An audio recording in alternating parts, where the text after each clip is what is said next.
All right, so today we're doing a requested video. Some of you guys wanted to know how to record in your synthesizer parts directly into the MPC without using any MIDI. Now, this process will usually involve a synthesizer that does not have multiple MIDI channels, like a workstation like the Phantom workstation that has 16 MIDI channels, and that way you can program MIDI channels for each tracks. This is for something like maybe like the Hydra Synth, the Polybrute, the Prophet, stuff like that, to where you only can use one sound at a time. So with this method that I use, I can show you guys how to quickly do that. So let's go ahead and get to it. Bolo!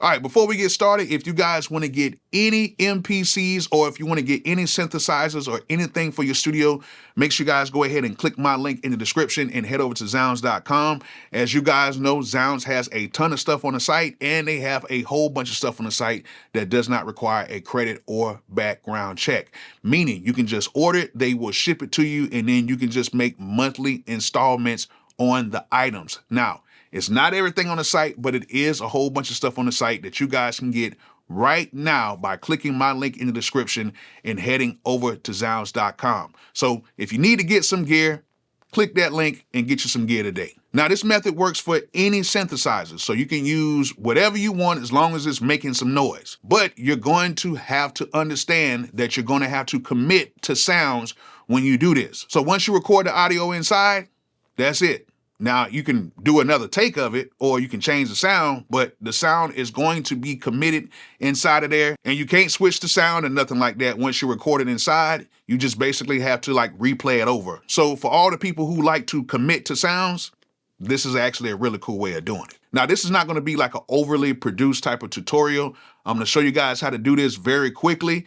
And if you want to see something like this to where I kind of take a deep dive into it, I will make another video if there's enough comments to actually do a deep dive on this. And hopefully I can show enough in this video to where we don't have to do like a really long video showing how to do this. So let's go ahead and show you guys how to record synthesizers into the MPC directly. And hopefully this is something that'll help you out. So let's go ahead and get to it. Now, before we get any further, we're doing everything inside of the new 3.4.2 update in the MPC. And of course, this is the standalone way because they don't have the 3.0 yet for the software. So we're doing this in standalone.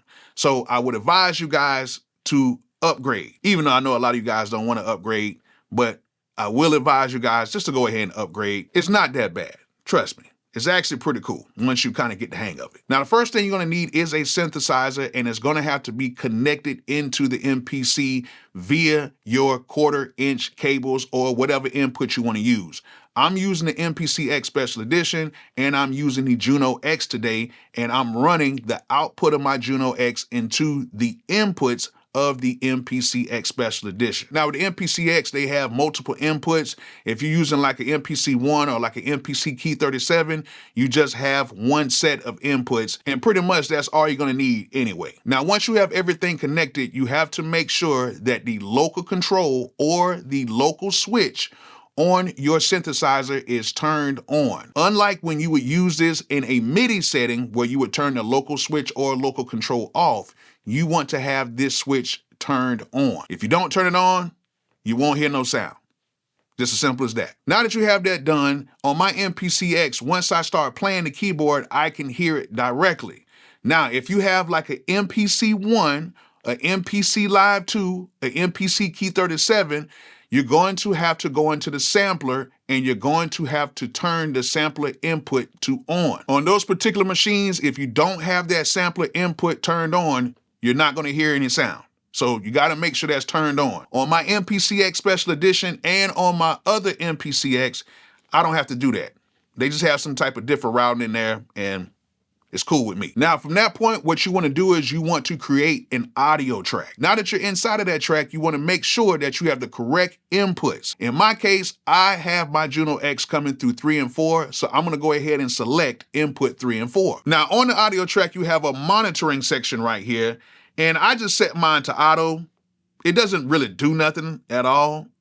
Some people put it on in and some people just leave it off. It doesn't make no difference. But I just set mine to auto either way. That's just what I do. but you don't have to do it. But the most important thing that you have to do is make sure the record arm is selected. If it's not selected, nothing is going to be recorded. So make sure that you turn that record arm on. Now, from that point, just like any other way of recording, you want to make sure that you set your bars and your ending point. And you can decide if you want this thing to loop or not. Now, most of the time I use it with the loop turned on because I have like a drum part or something like that. But it's totally up to you if you want to turn the loop on and off. Now, when you're recording this stuff in, it works just like a DAW. So if you already have a drum loop or something like that and you want to record a certain part in, you can set the bar and the ending point as long as you want.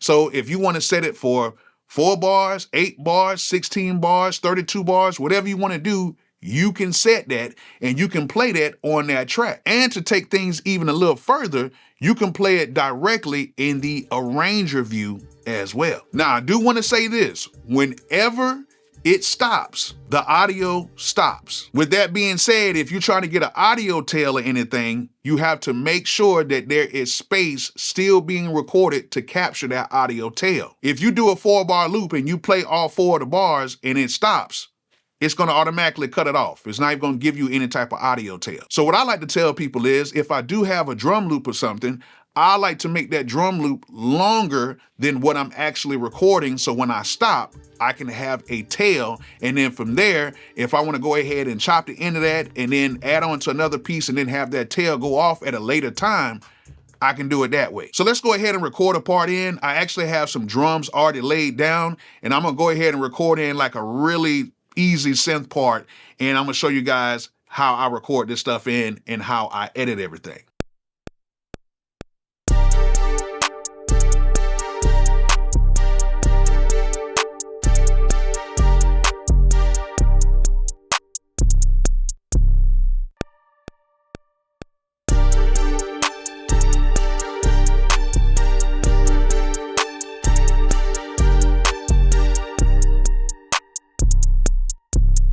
All right, so I got everything in there, and now I can use all of the tools that are available to us in the new 3.0 update. So now I can go ahead, move the audio, and sequence everything in the new arranger mode inside of the MPC. And then if I want to make more audio tracks, I can just go ahead and repeat the same process, and that way I can build tracks using synthesizers inside of my MPC. Now, the cool thing about recording everything in this way is once I have everything recorded, the MPC automatically sets this to the tempo that is being recorded, and it automatically warps the sample that you have just entered in. So if you want to change the tempo of the track, it's automatically set to the warp feature, so you can turn the tempo up and turn it down, and it's already locked in to that original tempo.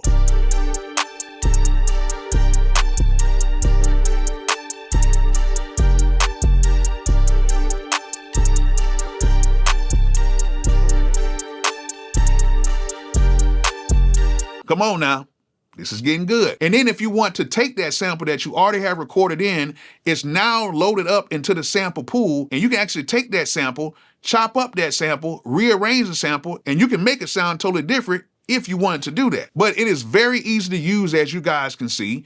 And if you guys want to add more sounds, all you simply have to do is just repeat the process, change to another sound, and then record that sound in there, and that way you can go ahead and have multiple sounds being entered into your MPC on audio tracks, and in that way you can use some of these synthesizers that do not have multiple MIDI tracks to create a whole beat, and all you have to do is just commit to the sounds that you choose. Don't sound too bad to me. Now, there is one thing that I wish they would add in a future update, and that is being able to quantize audio. It would be really dope if we can quantize this audio just to have it snapping a little bit better in here. But as you guys can see, I played it pretty cool and it sounds good. But that would be a feature that I would like to see in the future. However, let me know what you guys think about recording your audio directly into the MPC.